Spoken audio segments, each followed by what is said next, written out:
That you're joining me. I hope you're having a great week. And we are going to talk a little bit today about, I know it's a crazy title, about when you can fake it in your marriage and when you shouldn't. And so we are covering the chapter of Departure. It's called Departure in Sacred Spaces. And those of you who have not read the book or maybe not interested in doing the book for the summer, that's okay. I think this topic still applies just as much. But I also wanted to do the book study as a way of kind of sharing some inside information of what my experience was like outside of the book, because not everything made it into the book, or it would have been like a huge novel or series. I mean, there's plenty in the book. It is like dense and jam-packed.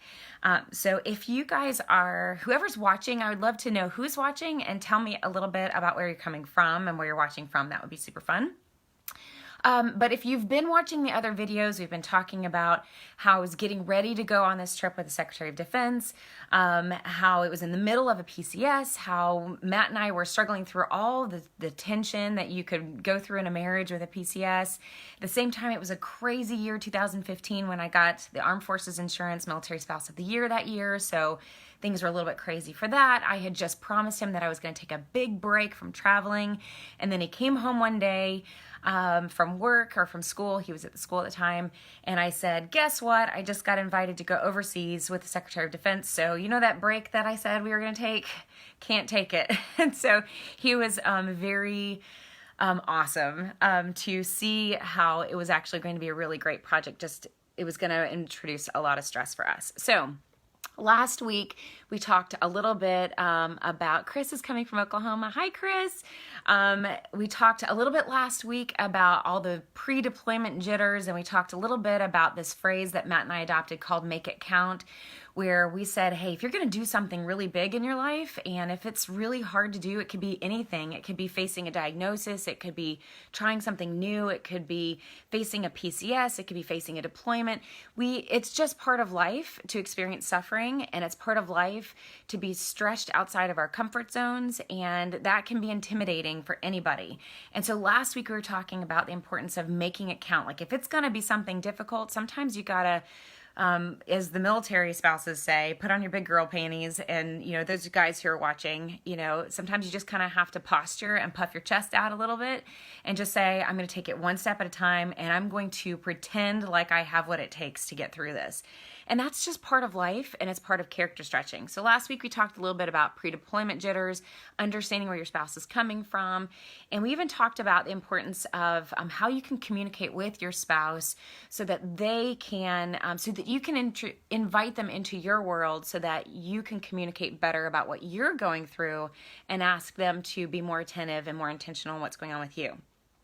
So this week I wanted us to talk about you know, in the chapter of Departure, I really get into what it was like for me to actually leave Andrews Air Force Base, to get on that giant plane that says United States of America on it. And if you are in the group, the Life Giver group, I've been sharing some actual pictures from that day, like what it was like to go to Andrews Air Force Base, what it was like to get into the plane. There's pictures of the plane, there's pictures of the backpack, there's like all kinds of, and I wanted to give you guys a multi-sensory experience of the trip as you're reading the book, because so much of the book is about paying attention to your five senses, really engaging all of those senses, because that's how we create memories. And so it's not so much about me wanting to take you on my trip, although I think it's fun and I think it's interesting to share some of those pictures to make it a little bit more of a multi-sensory experience to read the book. But this book is a little bit more about, as you read the book, you paying attention to your own life and your own journey, and maybe engaging your five senses a little bit more with whatever it is that you're doing. For some reason, my good friend Amy Bouchatz comes to my mind, like of all times. But Amy Bouchatz is the editor for militaryspouse.com, or I'm sorry, military.com. And she's in Alaska now, and she's coming to my mind because last year she decided to be more intentional by trying to spend 20 minutes outside every day. And she has transformed herself by doing that. And part of it is because she's really embraced the multi-sensory experience of living in Alaska by being outside, exposing herself to the sunshine more, rain or shine, whatever the weather.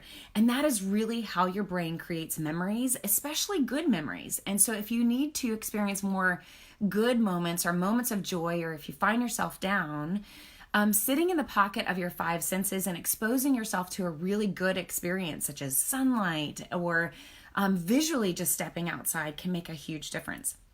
So even though I'm sharing all these great fun pictures in the group, you can experience the Sacred Spaces journey by just being more intentional in your own life. And so I did share some pictures from that chapter of the whole departure and getting on that giant plane and all of the intimidation. But I wanted to kind of give you guys a little bit of inside information of what I was feeling that day. Matt and the boys had already left to go to Charlottesville to get our household goods and start moving into the house. I was left there by myself. We weren't supposed to leave until 1 o'clock. Actually, we weren't supposed to arrive at Andrews Air Force Base until 1 o'clock in the afternoon. So I had nothing to do. I went for a run and I got lost. I had so much nervousness, so much of this imposter syndrome of like, I don't know if I have what it takes to do this trip, but I'm here I am and I got to figure it out. And here is a really funny story that I haven't shared with a lot of people. But I think it's just a fun, so I'm just going to share it with you because it's a fun story. It wasn't fun at the time, but I'm going to share it with you. Part of the agreement originally between Military Spouse Magazine and the Secretary of Defense's office was that during the trip, I would have the opportunity, hopefully at the town hall in Turkey, where there was going to be a lot of military families there at Incirlik Air Force Base in Turkey. We were going to have a town hall. And part of the agreement was that I could bring a step and repeat, which is, a thing that goes behind your head, and it has people's logos and everything on it. And it had the Armed Forces Insurance logos on it. It had Military Spouse Magazine's logos on it. It had the Military Spouse of the Year logo on it, that I could bring that step and repeat for the town hall. And that was part of the agreement, that it would be kind of good for everybody to have, all of that present. And it would make for a better event. Now, what nobody knew is that this step and repeat, it was huge. It was like 8 feet long. I could barely carry it. I have my suitcase. I have my backpack, Matt's military backpack, camouflage backpack, and I have this massive 8 foot, probably 9 foot long step and repeat that I have to figure out how to get to the actual airport that's on the installation. Now, Matt, because he had to leave, we decided that he already looked it up ahead of time. He was trying to be a good husband. He made sure I had the number for the taxi that could pick me up at the hotel and take me to the airport where we were supposed to be getting together at 1 o'clock. Well, it wasn't until an hour or two before I was supposed to be there that I found out that the taxi does not come on to post, even though we had paperwork that said that it did. So here I am needing to somehow walk a mile or two to the location where we're supposed to meet up with the press corps with an 8 foot long step and repeat and all of my luggage. And I had no choice but to walk. Now, I'm already feeling intimidated. I'm already feeling like I don't know if I have what it takes to do this. And now I have to walk with all of this stuff to this location that's like a mile away. And I decided to walk like the crow flies. I was not even going to go by street, which means I was going through grass to make it shorter. It was a nightmare. And I get halfway there before an awesome military couple who just happened to be driving from the PX saw me carrying all this insane stuff down the sidewalk and picked me up and took me to the airport. And I that day was reminded of how awesome our community is, because I about burst into tears. And honestly, the only reason why I did not burst into tears was because I was trying not to ruin my makeup for all these people that I was about to meet. And so just as a reminder, our community is amazing. And if it was not for our community, there are so many events that I know all of you guys go through in your life, PCS, deployment, and those of you who are brand new to the community, this military and first responder culture is amazing, and you cannot do it without the support of your community.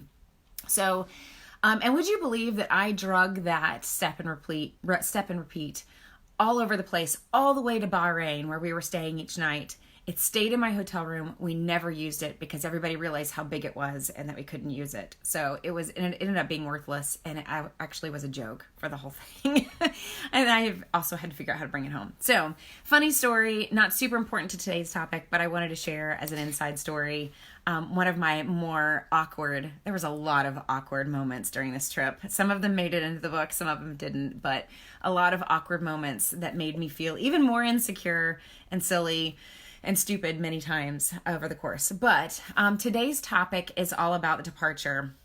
It is all about and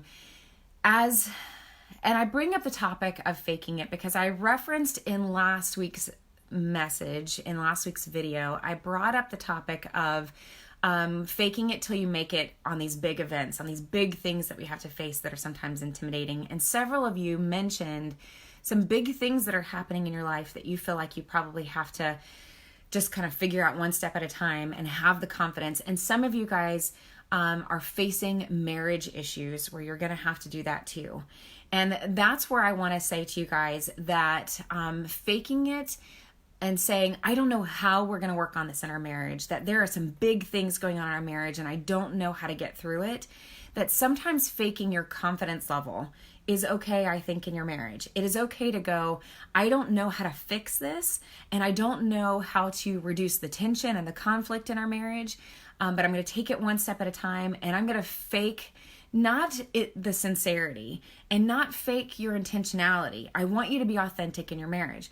But sometimes it's about faking the courage, even when we feel like we don't have the courage to get through something difficult in our marriage, that we got to go, you know what? I don't feel like I have the courage today, but I'm going to fake that I have the courage and I'm going to fake that I have the confidence because I'm going to just take the next step. And maybe that's going to counseling for just you. If your spouse is not willing to go to counseling, maybe it's you saying, I'm going to pretend like I know what I'm doing until I find the answer, and I'm just going to fake the courage until the courage happens in me or until the confidence happens in me. And a skilled professional can help you with that. A skilled professional can actually help you practice new things, give you words that are effective to start using, helping you know where are appropriate boundaries, even in your marriage, so that you can start instilling those boundaries, even if you're not fully confident in them yet, that you can kind of fake that until you start seeing the results of it. So it's almost like saying we're going to fake the healthy skills, faking the healthy coping skills until we see that it's actually getting us the results that we need to. And I would say that that's an okay time to fake something in your marriage in order to wait on those results to see that you are actually moving in a healthy direction. As long as what it is that you're pretending to do, faking to do is healthy skills and healthy coping skills, with especially the support of somebody alongside of you that's helping you know what's the right thing to do. So hopefully that makes sense. Ask me a question. Those of you who are watching, ask me a question if that does not make sense. But it is, for example, if it's time for you to start setting healthy boundaries in your marriage, when somebody is encouraging you to set emotional boundaries, saying no to things that are not okay. When your spouse is saying things to you that it's just not okay for your spouse to be talking to you the way that they're talking to you, setting healthy boundaries to go, this is not okay. We're going to take a time out, and I'm going to call a time in an hour or maybe even tomorrow, and we're going to try this again, is a healthy boundary. Saying it's not okay for you to be drinking as much as you're drinking. That's a healthy boundary. To be able to set healthy boundaries to say, hey, when you drink too much and you get drunk and you do things that are inappropriate around the kids or talk to me in a certain way that's not healthy or whatever, that when you drink too much, there are consequences to that behavior, which means I don't really want to draw close to you because I'm really upset at you. And so there is emotional distance, and I'm going to allow emotional distance between us because you did something destructive in our relationship. That's a healthy boundary. And you may feel insecure about setting those boundaries. You might feel like it's not altogether, it may feel a little unsafe to do those things when you have especially a professional that's supporting you to set those healthy boundaries, especially if you have a pattern in your relationship where you're not sure how your spouse is going to react to those boundaries. And of course, we're always encouraging safety, right? And a professional will help you know what to do if you're worried about safety. But assuming you have a safe relationship, and we're just talking about the consequences of setting a healthy boundary, and your spouse is going to maybe react in an angry way or things like that, that can feel scary and make you feel really insecure. And so when I say sometimes it's okay to fake trying out those healthy strategies until you develop the confidence in them, sometimes we have to do that. And then we start seeing the benefits and the results, and we start seeing that it's worth it. And then we go, okay, maybe I can do this again.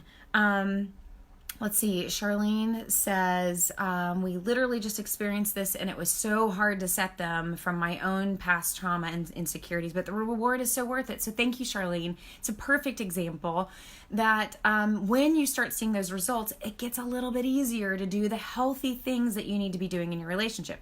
I think the hardest thing is knowing what are those healthy things, right? And so if you don't know what those are, then finding a mental health professional to help you figure out what those healthy things are is super, super important.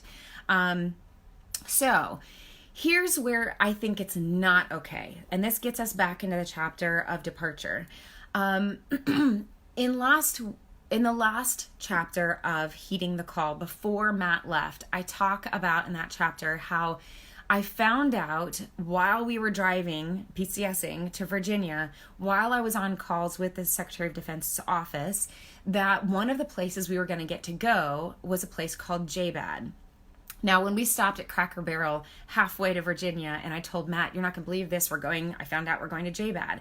He got so excited at the table. He was like, you're going to JBAD? I can't believe that.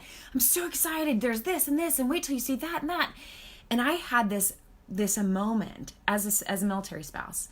And I think spouses out there can understand this, whether you're a first responder spouse, whether you're a military spouse, or whether you're a family member. We've all had this moment where we see our serving spouse get really excited about telling us about something that they experienced during a deployment, especially, where we have this moment where we go, oh no, I think you've talked to me about this before and I don't remember it, because I just now realized when you told me about this experience that you had that was really important to you during deployment, I stopped listening. Because in that moment, I realized that Matt had told me about JBAD before. It sounded familiar to me. But as I looked back, those times that he had been sharing with me stories during his deployment, I realized that I had been checking out at some point. I was kind of half listening to his experiences because there was something in my heart that said, I'm never going to understand this. I'm never going to be able to picture what you pictured. I'm never going to see what you saw. I'm never going to fully understand what that moment was like for you. I don't even know where JBAD is on a map. Like, he, as a chaplain, had been traveling to all these different locations in Afghanistan. So to be honest, I stopped tracking them. All I knew was maybe where on the map I was supposed to send a care package. And honestly, I maybe looked at the map one time because I really didn't even understand where he was going to Afghanistan during his deployment and how that even mattered and why that mattered to me. And I did not even really pay attention to that. And so here he's telling me now I'm going to this place. Now I'm going to JBAD. And he's very excited about that because I'm going to a place that he apparently actually went to. And now I'm caught in a really difficult situation, a very awkward situation at this lunch table of, I think it was Cracker Barrel. He's all excited. And you know what? I want to be really excited with him that I'm going to a place that he's been to. And I really want to get excited about all these things that he's listing off that I'm going to go see. But then I can't get excited because for me to get excited means I have to confess that I have no clue what he's talking about. I have no clue what he's talking about. I don't know where JBAD is. I don't remember where it was in his story. And I'm realizing the shame that I'm now feeling that I had not been paying attention to something that was not only really important to him back during the deployment, not only really important to who he was to date. Like, this was a significant experience, but the fact that he's so excited about it right now made me realize this was more significant to who he was than I even realized. And I'm going to have to fess up to this at some point because I'm going to have a lot of questions about JBAD if I'm going to go visit it, and I'm going to have to acknowledge the fact that I was not paying attention years ago to stories, and you know what, probably stories since then, that he has been telling me that I've stopped paying attention to. And this was the first gut drop moment of realizing that I had been faking listening to my spouse, to especially stories that were hugely significant to him. Some of these stories were sacred spaces in his life. And if you've not been paying attention to what sacred spaces are, we all have them. They're sacred moments in our life. They are moments, the multi-sensory moments in our life that we experience that change the trajectory of our life that few people can fully understand. For me, the birth of a child, wrecking my car on the highway, going through deployment, having days where I didn't even think I was going to make it through the day, had community and friends not stepped in and supported it.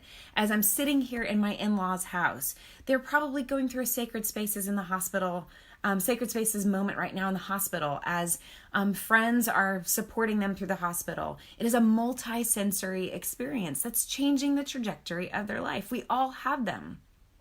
And in this moment, at this point in the story, I realized Matt had had sacred space moments in his life in JBAD, this place that I was now going, and I had stopped paying attention to those stories because I had realized there's no way I'm going to fully understand this. So I just stopped. I started half listening. And this was the biggest moment at this point in the story. This is one of the biggest moments where I realized this is one of the reasons why there are gaps in my marriage. This is one of the reasons why I feel emotionally disconnected. And military, especially military life with deployments and trainings and separations, they are going to cause consequences in your marriage. You are going to feel some bit of distance because you're experiencing things that you're not experiencing together. And that's normal for you to have emotional distance in your relationship because you're having two totally different experiences. But what I realized in that moment was it was not okay that I had contributed to the emotional distance in my own marriage because I had stopped being intentional. And that's where it's not okay for us to be faking it in our relationship. If we are half paying attention and if we are stopping listening to the things that are important in each other's lives, even if we don't fully understand them, I could have at least engaged in those conversations, asked good questions, showed him that I was paying attention, or at least, even if I didn't understand, I could have at least paid attention out of respect for him in the sacred space that he had been going through. And so this was a big moment for me, and it was actually the first moment where I had realized I was now responsible, not just the military. I was now partially responsible for the emotional gaps that was happening in my marriage because I had stopped paying attention and I had stopped trying. So here's what I have to encourage you guys today. Let's see what Chris is saying. Chris is saying, such an important story to reflect opportunities for connection. Yes. Thank you for your support in saying that, Chris. And I'm so glad that it is... that it's resonating for some of you guys. I saw Sarah Bosham was saying that she was relating to this as well. And, you know, I also want military spouses and first responders out there, all of us, even service members, if we're experiencing this in our marriage, I think it's healthy for us to experience the guilt of this for just a moment, okay? And let's talk about the difference between guilt and shame. Brene Brown says guilt is healthy. And I would say that scripturally, guilt is healthy too. A lot of people are going to say, no, God, doesn't make us feel guilty and we shouldn't be feeling guilty. Hold on. I think that what that is actually saying is shame. Okay. Brene Brown, and I agree with this, and I think there's scripture to back this up. Guilt is healthy. Guilt is, I made a mistake. I feel the weight of that mistake.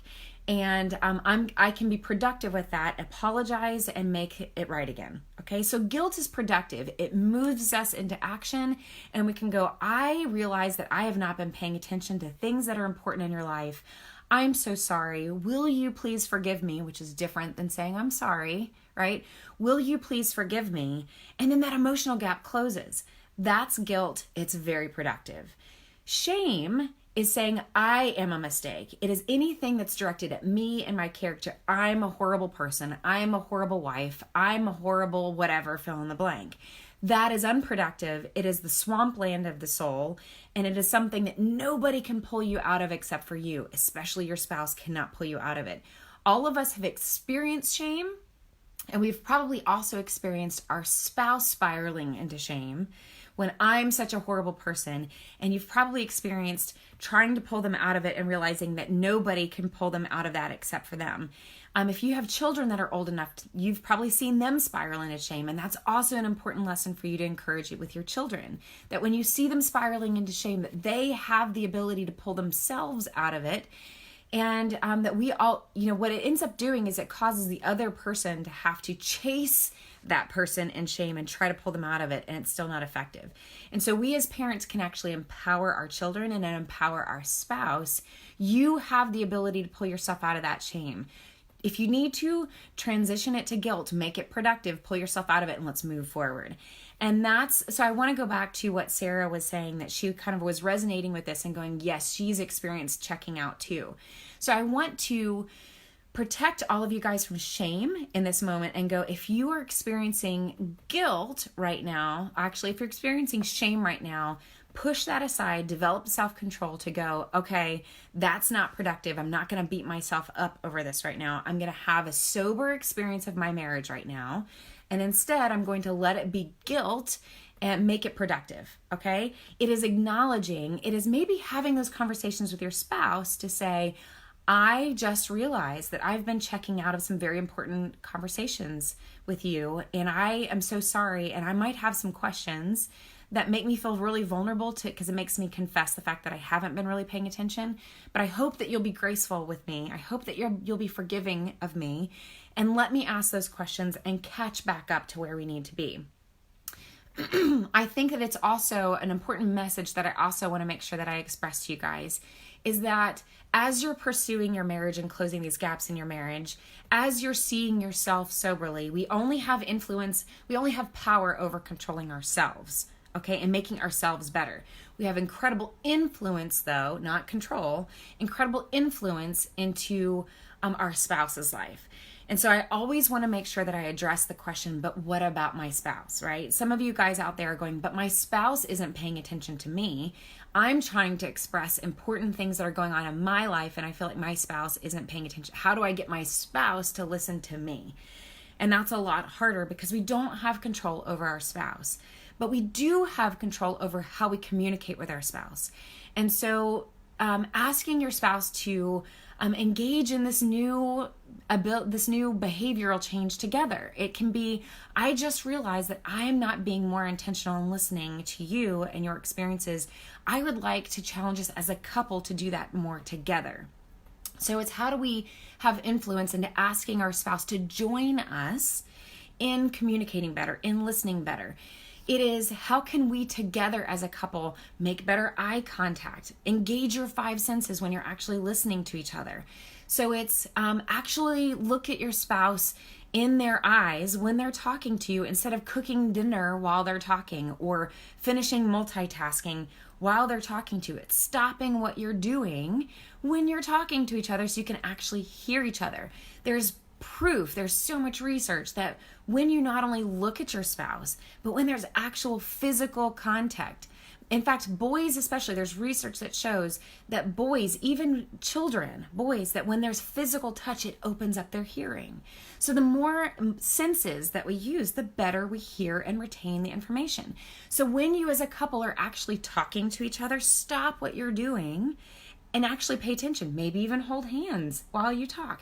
With the Chris Kyle Frog Foundation and the retreats that we're doing, we're actually having couples, when they communicate with each other, sit knee to knee and actually hold hands when they talk. It is the most revolutionary thing that they're going through, and it's changing marriages simply with having a multi-sensory conversation. So when you approach your spouse, you can do things like, hey, hon, I'm going to let you stop what you're doing or finish what you're doing, and then we'll finish talking. I'm not mad at you.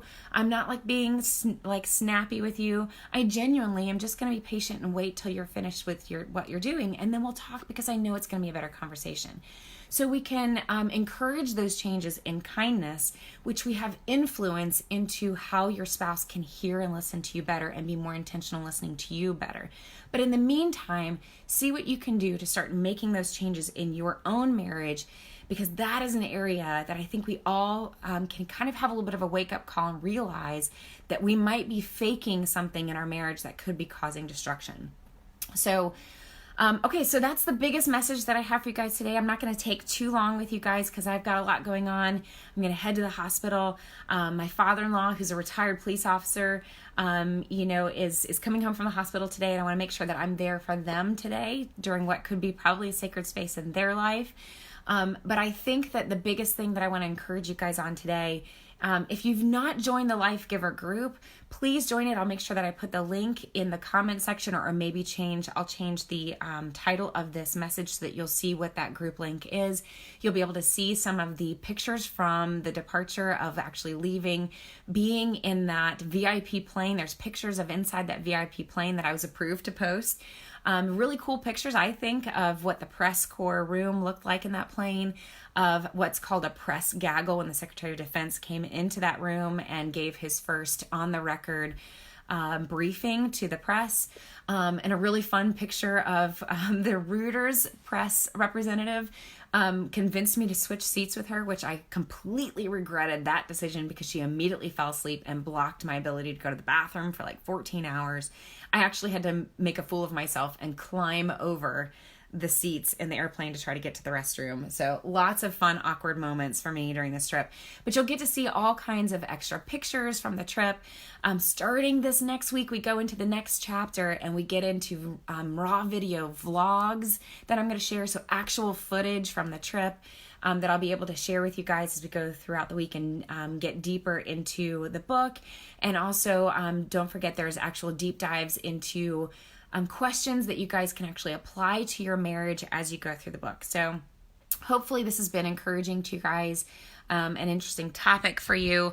If you guys have, if any of today resonates with you, if you have questions, please comment. I'll be commenting as we go along if you leave comments within this video. So I'll be able to be interactive after I shut down the video. But I would love to hear from you guys.